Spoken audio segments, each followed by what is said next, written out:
Dear students, today's topic is motion of a center of mass.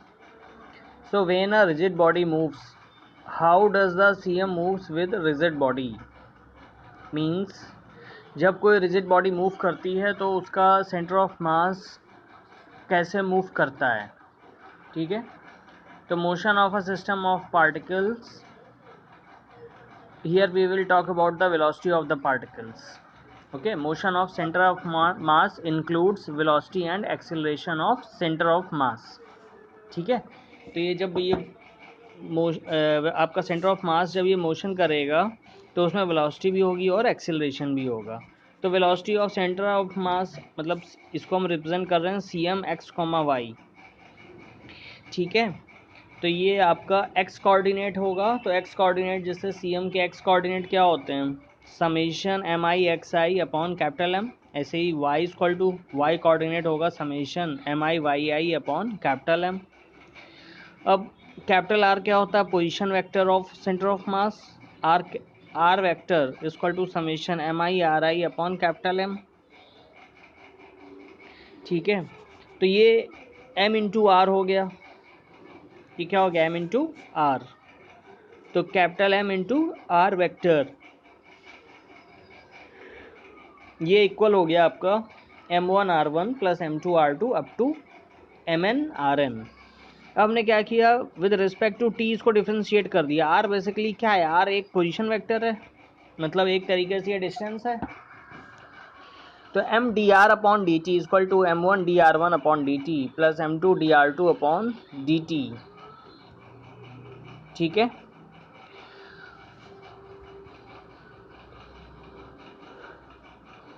ये आपका हो गया plus M N D R M upon D T. अब देखो D are upon D T आपका होता है वी.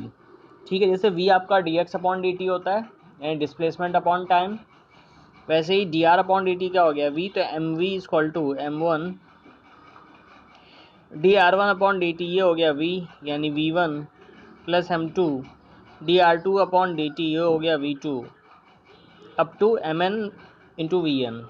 ठीक है. तो यहाँ से कैपिटल वी की वैल्यू हम फाइंड कर लेंगे. तो कैपिटल वी क्या हो जाएगा, summation M I V I upon capital M. ठीक है. तो ये वी जो है, वी क्या है, ये आपका velocity of centre of mass है. ठीक है. अब ऐसी motion of system of particles acceleration. अब acceleration of centre of mass, तो अब आपके पास इक्वेशन ये आ गई m v equal to M one v one plus M two v two up to M n v n. अब इसको हम डिफ्रेंशिएट फिर से कर रहे हैं. देखो एक्सेलरेशन जो होता है वो D we upon D T होता है. ठीक है. एक्सेलरेशन का फॉर्मूला आपको पता होगा. एक्सेलरेशन होता है rate of change of velocity. तो v को आप डिवाइड कर दीजिए टाइम के रिस्पेक्ट में, v को टाइम से डिवाइड कर दीजिए तो ये v अपॉन टी हो जाएगा. तो ये आपका एक्सेलरेशन हो जाता है.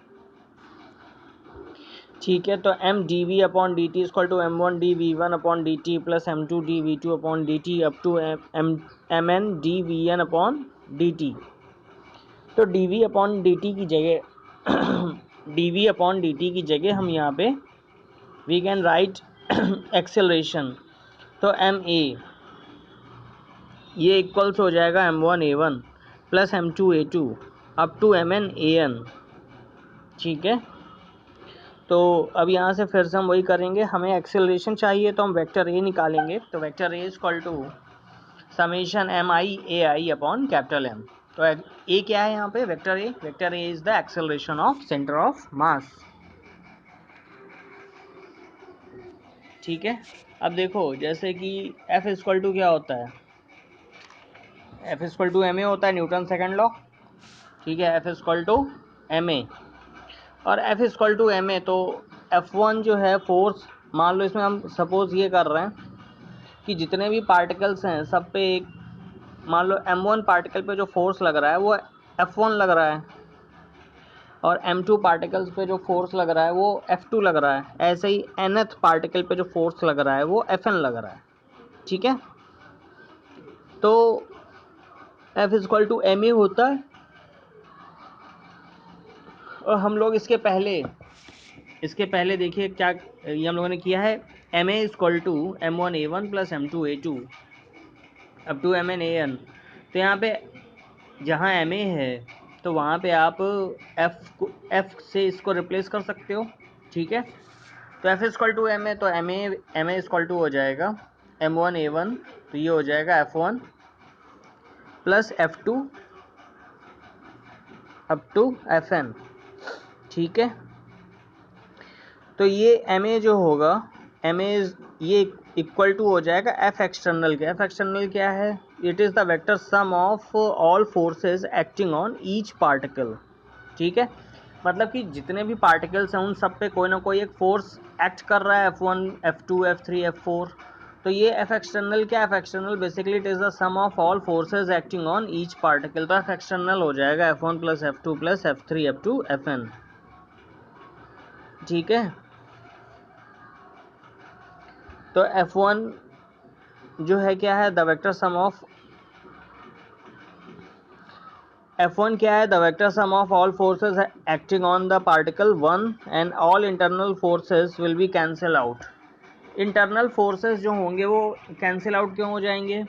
देखो ऐसा होता है, जैसे मान लो ये कोई बॉडी है, अब उसमें कोई एक इंटरनल फोर्स मान लो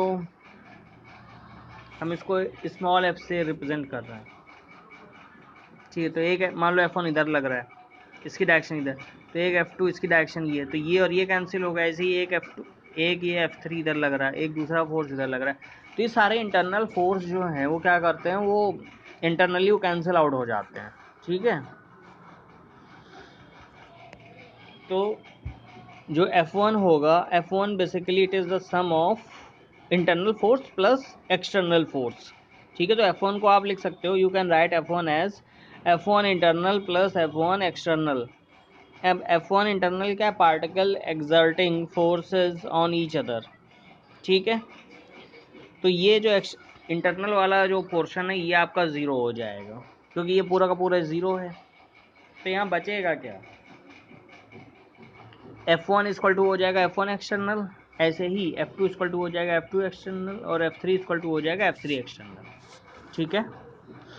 तो F एक्सटर्नल हो जाएगा F1 external plus F2 external plus F3 external. तो MA इक्वल टू हो जाएगा F एक्सटर्नल, ठीक है। मतलब टोटल इनका सम कर दिया तो F एक्सटर्नल। तो CM is always representative of a system, ठीक है। CM of a system of particles moves as if all the mass of the system was concentrated at CM and all external forces were applied at that point, ठीक है। तो इसका यही मतलब है कि जो आपका सिस्टम ऑफ पार्टिकल्स का जो सेंटर ऑफ मास है वो इस तरीके मूव करेगा जैसे कि सारा का सारा मास जो है वो कंसंट्रेट हो CM पर, और all external forces are applied at that point, और उसी पे सारे के सारे एक्सटर्नल फोर्स जो हों वो वर्क कर रहे हैं या फोर्स एग्जर्ट कर रहा हूँ, ठीक है। क्लियर हो गई बात? Okay, thank